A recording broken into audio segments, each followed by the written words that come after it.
Welcome to the Slop Farm. Enjoy the video. In this video, I will explain how to remove an Audi Q8 door panel.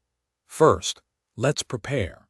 You will need a set of plastic pry tools to avoid scratching surfaces, along with torque screwdrivers, specifically T25 and T20 sizes. It's also wise to have a soft cloth or painter's tape ready to protect your vehicle's paint. Make sure your window is completely closed for easier access to the panel. Now, let's begin by removing the decorative trim. Use your plastic pry tool to gently separate this piece, often found around the door handle or armrest. Once the trim is off, you'll typically find 3 Torx screws. One is usually at the very bottom of the door panel, and the other 2 are hidden behind the trim piece you just removed.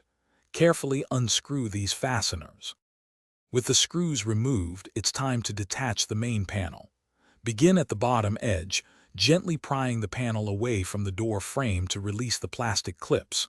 Work your way around the sides. Be aware of a hook mechanism, often at the rear or top. You'll need to slide the panel forward or lift it upward to free it. Finally, disconnect all electrical wires and the door handle cable. Before reinstallation, take a moment to inspect all clips and fasteners for any damage. Replace any broken ones to ensure a snug fit. Reconnect all electrical connectors and the door handle cable.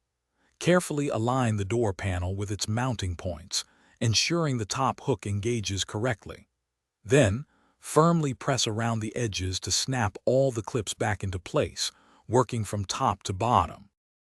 Thanks for watching. Consider subscribing if we helped you today.